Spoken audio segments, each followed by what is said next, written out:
ఒకప్పుడు మత్స్యకారుల చిన్న గ్రామం. చమురు కూడా శాశ్వతం కాదు అని ముందే అర్థం చేసుకున్న నాయకత్వం. ప్రపంచమే ఆశ్చర్యపోయేలా ఒక ఎడారిని భవిష్యత్ నగరంగా మార్చిన కథ. ఇది కేవలం దుబాయ్ కథ కాదు,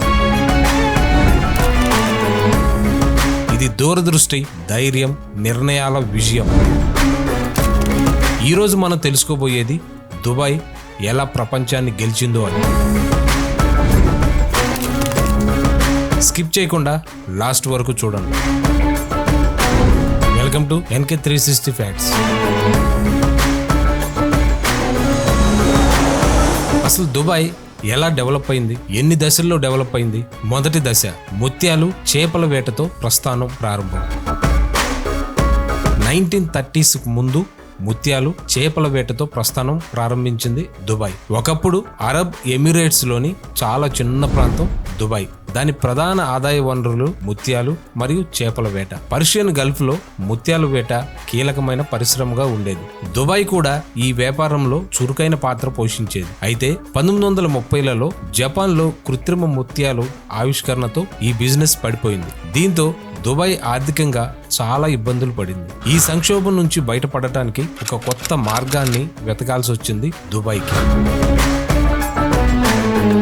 ఇక రెండో దశ 1960ల్లో చమురు ఆవిష్కరణ, నూతన మార్గాల అన్వేషణ.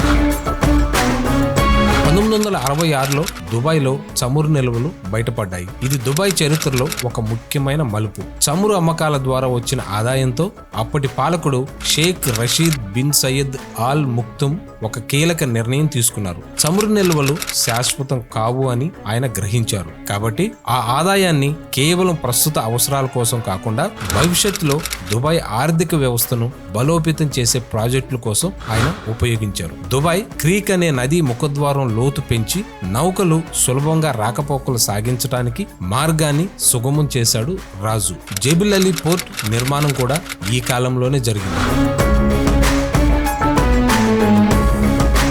ఇక మూడో దశ 1970-2000 సంవత్సరాల మధ్య దూరదృష్టి గల నాయకత్వంలో దుబాయ్ రాణించింది. 1971లో యునైటెడ్ అరబ్ ఎమిరేట్స్ ఏర్పడిన తర్వాత దుబాయ్ మరింత వేగంగా అభివృద్ధి చెందడం మొదలుపెట్టింది. షేక్ రషీద్ తర్వాత ఆయన కుమారుడు ప్రస్తుత ప్రధాని అయిన Sheikh Mohammed bin Rashid Al Maktoum కూడా అదే దూరదృష్టితో పనిచేశారు. దుబాయ్ ని కేవలం చమురు ఆధారిత ఆర్థిక వ్యవస్థ నుంచి మార్చి వాణిజ్యం, పర్యాటకం, ఆర్థిక సేవల కేంద్రంగా మార్చాలన్నదే ఆయన లక్ష్యం. దీనికోసం ఆయన కొన్ని కీలకమైన చర్యలు తీసుకున్నారు. ఫ్రీ జోన్ ఏర్పాటు, విదేశీ పెట్టుబడిదారులు 100% మేనేజ్మెంట్ కలిగి ఉండటానికి అనుమతించడం, పన్నుల నుంచి మినహాయింపు ఇవ్వటం వంటి చర్యలతో ఎన్నో అంతర్జాతీయ కంపెనీలు దుబాయ్ కి ఆకర్షించబడ్డాయి. జెబిల్ అలీ ఫ్రీ జోన్ ప్రపంచంలోనే అతిపెద్ద వాటిలో ఒకటి. భారీ ప్రాజెక్టుల నిర్మాణం, పర్యాటకులను ఆకర్షించడానికి మరియు ప్రపంచ దృష్టిని ఆకర్షించడానికి ఆకాశ హెర్మియాలు, విలాసవంతమైన హోటళ్లు, మానవ నిర్మిత ద్వీపాలు నిర్మించారు.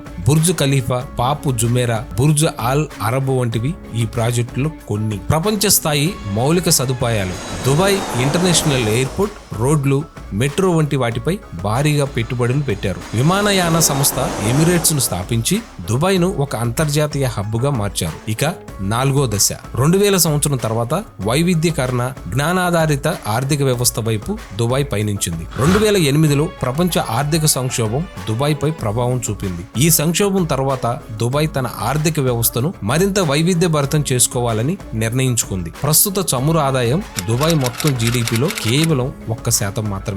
మిగతా ఆదాయం అంతా పర్యాటకం, వాణిజ్యం, రియల్ ఎస్టేట్, ఆర్థిక సేవల నుంచి వస్తుంది. ప్రస్తుత దుబాయ్ ఫ్యూచర్ కోసం సాంకేతికత, ఆవిష్కరణ, కృత్రిమ మేధస్సు అంటే AI వంటి రంగాలపై దృష్టి పెట్టింది. స్మార్ట్ సిటీ ప్రాజెక్టులు, ప్రపంచ ఎక్స్పో వంటి వాటితో దుబాయ్ భవిష్యత్తు తరానికి ఒక అద్భుతమైన నగరాన్ని నిర్మించే పనిలో ఉంది. ఇక విజయం వెనుక కారణాలేంటి? దూరదృష్టి గల నాయకత్వం, చమురుపై ఆధారపడకుండా భవిష్యత్తును ముందుగానే ఊహించి సరైన నిర్ణయాలు తీసుకోవటం, సాధారణ నియంత్రణలు, బిజినెస్ మ్యాన్ కు అనుకూలమైన వాతావరణాన్ని సృష్టించడం, ప్రపంచ స్థాయి స్థాయి మౌలిక సదుపాయాలు, ప్రపంచంలో ఎక్కడా లేని అత్యాధునిక సౌకర్యాలు కల్పించడం, ప్రచారం మరియు మార్కెటింగ్, భారీ ప్రాజెక్టుల ద్వారా ప్రపంచ దృష్టిని ఆకర్షించి పెట్టుబడిదారులను, పర్యాటకులను ఆకర్షించడం. ఈ కారణాలన్నీ కలిసి దుబాయ్ ఒక చిన్న మత్స్యకార గ్రామం నుంచి ప్రపంచంలోనే అగ్రగామి నగరాల్లో ఒకటిగా ఎదిగేందుకు దోహదపడ్డాయి.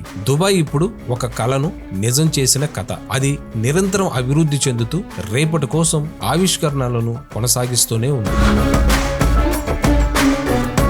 చూసారుగా, దుబాయ్ విజయం వెనుక కేవలం చమురు మాత్రమే లేదు. దాని వెనుక బలమైన సంకల్పం, ముందు చూపున్న నాయకత్వం ఉంది. అవకాశం కోసం ఎదురు చూడటం కాదు, అవకాశాన్ని సృష్టించుకోవాలి అని దుబాయ్ ప్రపంచానికి చాటి చెప్పింది. ఒక చిన్న మత్స్యకార గ్రామం ప్రపంచాన్ని శాసించే స్థాయికి చేరటం అంటే మామూలు విషయం కాదు. మరి దుబాయ్ ప్రయాణంలో మీకు నచ్చిన పాయింట్ ఏంటి? భవిష్యత్తులో దుబాయ్ ఇంకా ఎలాంటి అద్భుతాలు చేస్తుందని మీరు అనుకుంటున్నారు? కింద కామెంట్ సెక్షన్ లో తప్పకుండా తెలియచేయండి. ఈ వీడియో మీకు నచ్చినట్లయితే వెంటనే లైక్ చేయండి, మీ ఫ్రెండ్స్ తో షేర్ చేయండి. మరిన్ని ఇలాంటి ఆసక్తికరమైన ఫ్యాక్ట్స్ మరియు ఇన్ఫర్మేటివ్ వీడియోల కోసం మన NK360 ఫ్యాక్ట్స్ ఛానల్ ని ఇప్పుడే సబ్స్క్రైబ్ చేసుకోండి. పక్కనే ఉన్న గంట సింబల్ ని నొక్కటం మర్చిపోకండి. మరో ఇంట్రెస్టింగ్ టాపిక్ తో మళ్ళీ కలుద్దాం. అంతవరకు సెలవు, నమస్కారం.